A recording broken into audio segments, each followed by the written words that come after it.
For the first time ever, all levels of government are actually talking about housing. You've got the federal, the provincial, and the municipal finally realizing how much of a problem the housing supply issue is. For would-be homebuyers out there, prices have come down almost 17.2% in the Fraser Valley, and this is for all property types, according to the Fraser Valley Real Estate Board's Home Price Index information. And buyers have been waiting for forever for prices to correct to the levels that they have come to today. They have been sidelined for almost 2 to 3 years, just waiting for the perfect opportunity to snap up some real estate. So they waited. And they waited. Today's video is to answer a question that so many home buyers out there might have right now, and is it the perfect time to buy?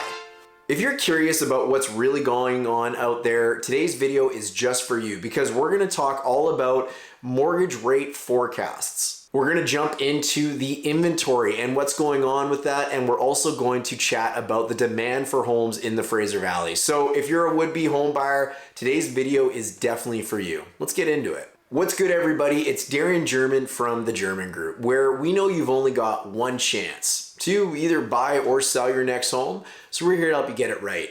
Make sure to absolutely smash that subscribe button because you don't want to miss out on any of the videos we are releasing on a regular basis to help you be a better home owner, better home buyer, or a better home seller. So here's the deal. We saw prices in the Fraser Valley go up by quite a bit during the course of the pandemic, probably largely fueled by interest rates. And why is the Fraser Valley experiencing these price declines that Vancouver is kind of, they're still experiencing price declines, but they're certainly not having them to the same regard that we are. I was fortunate enough to watch a British Columbia Real Estate Association economics update and report just yesterday.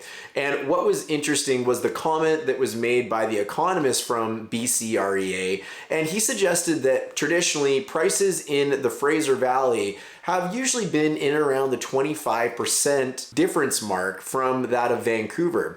And when we were in the peak of the market back in the spring of 2022, for the first time, we were so close to par with the Vancouver Real Estate Board that it was crazy. The numbers all across the board are showing the closer you are to downtown Vancouver, for the most part, your prices have been much less affected than areas that are much further out. A great example of this is Chilliwack, British Columbia, where Chilliwack saw some of the fastest price increases in Canada, and unfortunately now for anybody that had purchased is now seeing some of the fastest price decreases. Probably also fueled by the pandemic, a lot of the bigger decreases and really kind of weighing in on a lot of these numbers is detached homes, which of course saw the biggest jumps over the course of the boom market. So is it a good time to buy? Does it make sense if you've been waiting, if you're a buyer that's been just waiting and watching to see what's going on? Does it make sense to jump into the market now? There's no doubt that every buyer wants to buy as low as possible, and they want to try and time the market likely to be at the very bottom of what's going on. Anybody that's been selling real estate over the course of their time or has been around for a little bit will tell you it's very, very hard to time the bottom of a market, but sometimes you just get lucky. Today's video has got lots of stats in it about some of the major things that really contribute to what's going on with our home pricing, and I'm going to jump into those right now. The first one I want to jump into is the rate forecast, and where are we today and where do we really expect things to go over the course of the next year or so. The Bank of Canada's overnight rate is now in the neutral territory, which is a really good thing. For them, this is the policy rate level of where they think it needs to be for the economy to run at approximately a 2% inflation rate.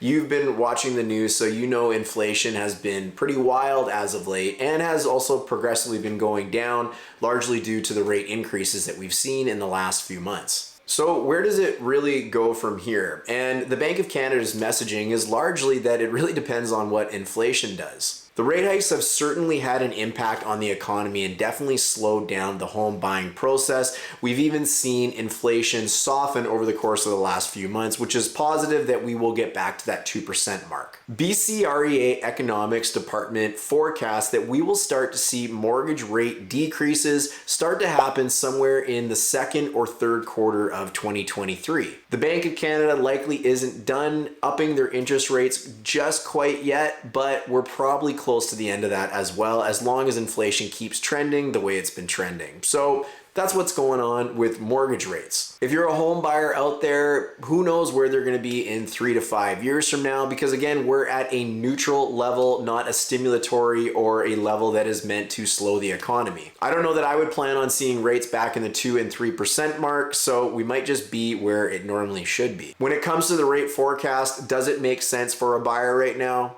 Well, maybe. The next thing I want to talk to you about is the inventory of homes available in the Fraser Valley. And inventory is at a level that we haven't really seen in quite a long time. In fact, we are quite below the 10-year average for where new listings should be. Without new listings being available for would-be home buyers out there, and really without those new listings starting to pile up, the impact on pricing is minimal. It's really simple supply and demand. If you do not have the supply and you do have the demand, homes are gonna sell, and there's not gonna be a lot of choice out there for people. The interesting thing is too, is why are listings not piling up? Like normally when this happens, when we see interest rates go up, we see listings really pile up, adding a ton of choice for a buyer and also putting a lot of pressure on sellers to reduce their prices. In fact, in this graph, you can see for every month in October, over the course of the last 10 years,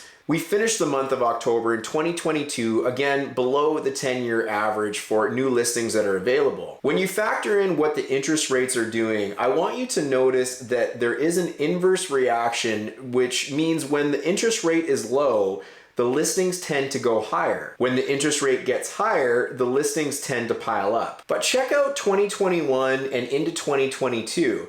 Interest rates are the highest they've been in almost 15 years. Oddly enough though, the inventory is not piling up like it should be, or at least how it traditionally has in the past. So this is a little odd, and this is gonna carry me into the next section of this video. But if you're a home buyer, when it comes to inventory piling up, that's just not happening. Does it make sense to buy a home right now based on the inventory? The answer is yes. Now, the last piece of this puzzle that I think is really quite important is the demand. And the demand really means how many people are out there wanting to buy homes and what the short-term and long-term future demand for these homes might look like. There's a mind-boggling stat that I'm going to share with you right now. And the Canadian Mortgage and Housing Corporation, or CMHC, they estimate that British Columbia needs to add 570,000 more new homes by 2030, in addition to what is estimated that will already be built. This is all to achieve what they are calling affordability. And that is not a number to scoff at. That is a big number and a lot of homes that need to be added in British Columbia. Let's bring it more on a local scale here and put things into a little bit of perspective for you. In January of 2022, it was estimated in the 3 months prior to that, just over 25,000 people had moved into British Columbia. Here's the problem though. In the entire course of 2021,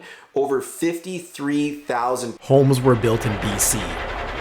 If you do the math on this, one quarter added 25,000 people. So let's say there was, over the course of a year, 100,000 people that relocated to BC, but only 53,000 new homes were built. And we know we're in the middle of a housing shortage. Immigration is something that is quite a big deal. And if you've been watching the news in the last few days, you also know that the federal government has actually upped its immigration targets, and they want to hit about 1.45 million newcomers into Canada by 2025. This is a massive number and some record immigration into our country. This is almost 500,000 people per year that they are trying to bring in, and really during the middle of a housing shortage. So we got to build homes, of course, right? And again, like I said at the start of the video, all levels of government are really focused on how to do this, but it ain't quick and it ain't easy. Immigrants make up about 29% of BC's population. That's a lot of people. And I mean, you can see that when you look around. We've got incredibly diverse communities all over the place. This is much higher than the national average as well at 23%. So people love BC, and of course, why would they not? It's awesome. In the last 5 years, Stats Canada reported that there was just shy of 200,000 people that moved into British Columbia. For the folks that are watching in Surrey or the Lower Mainland, 78% of those chose to call the Lower Mainland home. So we got a lot of people that want to live in the Lower Mainland and a lot of people on the way. So if you're a new buyer and you're wondering what the demand is like to live here for new homes, because really, look, everybody, whether you rent or own, you still need a roof over your head, and we need houses for these people. When it comes to demand and whether it makes sense to buy, the answer is yes. So there's some information that I thought would be really useful for anybody out there considering to buy a home today. And I'm curious of what you think.